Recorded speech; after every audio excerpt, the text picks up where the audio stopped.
We have seen how you can check whether student passed an exam based on his or her marks.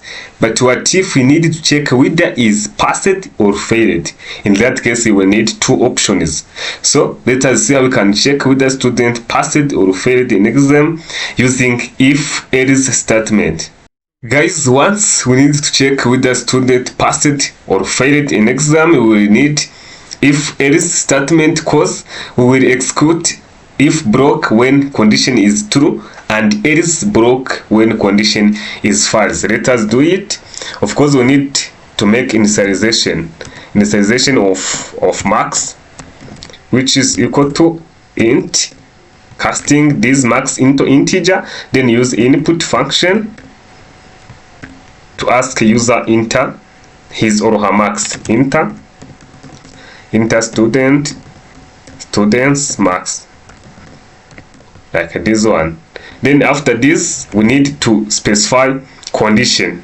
Do you see? We need to use if, then specify condition. Our student will pass if and only if marks greater than or equal to 15, like this one.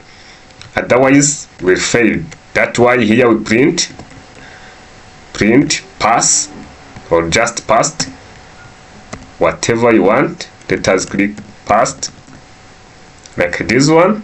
Then when marks less than 15, in that case we'll print failed. And remember that else should be at the same level with this if statement, this one. That's why we write here else,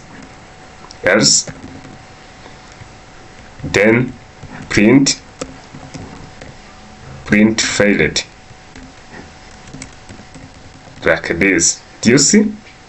So let us save it and learn to check for an output. We need to come and click on this run icon here and then wait a little bit. Now we can enter our marks. For example, let us enter like 98, like this one. We click enter. As you see, this student is passed. What if our marks is less than 15? Let us see. Also, we click on this run icon again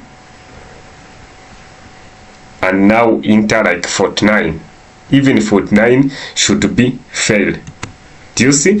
Our student now is failed. So this is a simple way of developing this simple app for checking whether student passed or failed an exam by using if-else statement. I think this video is helpful for you. Please don't miss subscribe, like this video, and share it to your colleagues so that they can also learn with us Python tutorials and other coding tips.